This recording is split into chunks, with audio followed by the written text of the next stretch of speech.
She walked into court like she'd already won. My wife, soon-to-be ex-wife, hand in hand with her prize, a man who looked far too comfortable in my shadow, her new boyfriend. She thought this was her triumph parade, thought dragging him to our divorce hearing would be the final twist of the knife. What she didn't know was that her boyfriend's wife was sitting 3 rows behind me, watching, waiting, just like we planned. I didn't look at her when she entered. I kept my eyes steady, on the judge, on the papers in front of me. But inside, I was ice, still, dangerous. Because today wasn't her victory, it was mine. 2 years ago, I believed in her. 4 years married, built a life from nothing, shared dreams, laughter, even tears.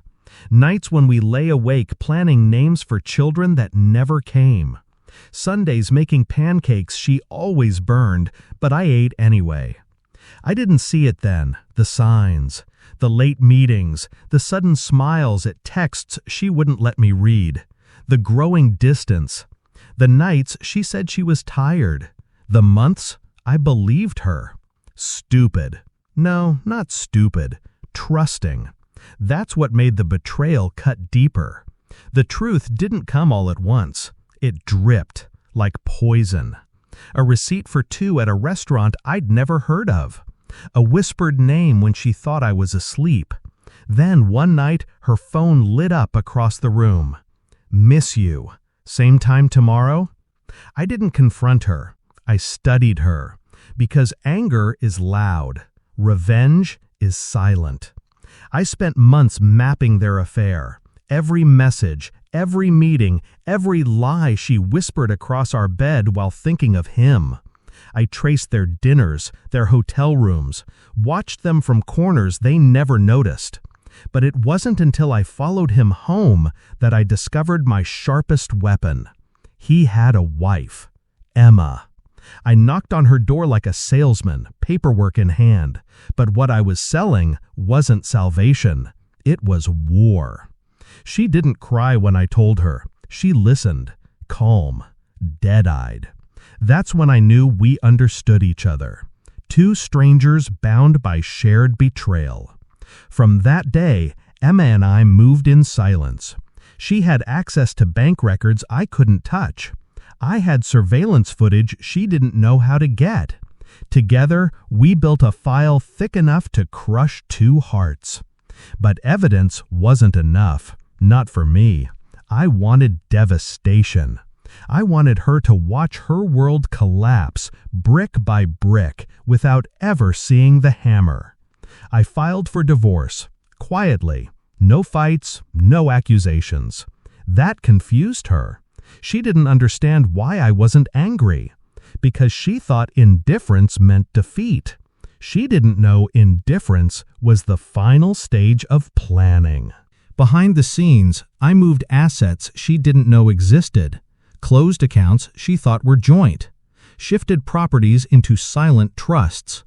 By the time she realized what was gone, it would already be over. Emma handled her side too. She played the loving wife. Watched him come home smelling of my wife. Let him sleep beside her while she moved funds, documented lies, and prepared her exit. We agreed on the date, our hearing. And so there she stood, smug and oblivious, parading the man who'd ruined our marriage. I let her, because predators are easiest to catch when they believe they're safe. The judge called us forward. She squeezed his hand before walking to her seat. I noticed, but I didn't care. Because Emma stood now, quietly, calmly. She approached the bailiff, handed him a file. Thick, heavy. Inside was every receipt, every hotel log, every photo. Of them. The bailiff passed the file to the judge. I watched my wife's face as the judge flipped through it. How her smile faltered. How her fingers twitched. Then the judge spoke, asked her one question. Are you aware this man you've brought here today is currently married to the woman who just filed for legal intervention against you both for emotional damages and financial misconduct? Silence. I heard it, her breath catching in her throat. Her boyfriend's face drained white. The courtroom spun, not for me, for them. Because while they were parading their affair, Emma and I had been building their ruin. The judge listed charges, read aloud their messages, summoned security when the boyfriend tried to argue. My wife, no, my ex-wife, couldn't speak.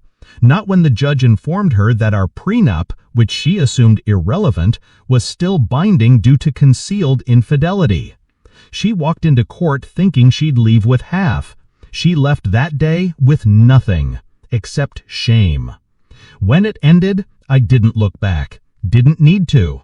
I could feel her eyes burning into my spine as I walked past her boyfriend, past the wreckage. Emma waited by the door. She didn't speak. Neither did I. We just nodded. Because some victories don't need applause. They just need silence. I didn't celebrate that night. I sat in the house she'd once called ours, drinking the whiskey she never liked. People think revenge is loud, explosive. It's not. It's quiet, precise. And when it's over, there's no satisfaction in the destruction, only peace. She thought she broke me, but all she did was sharpen me. Now she knows, and she'll remember, every day. I don't need her apology. I already took her everything.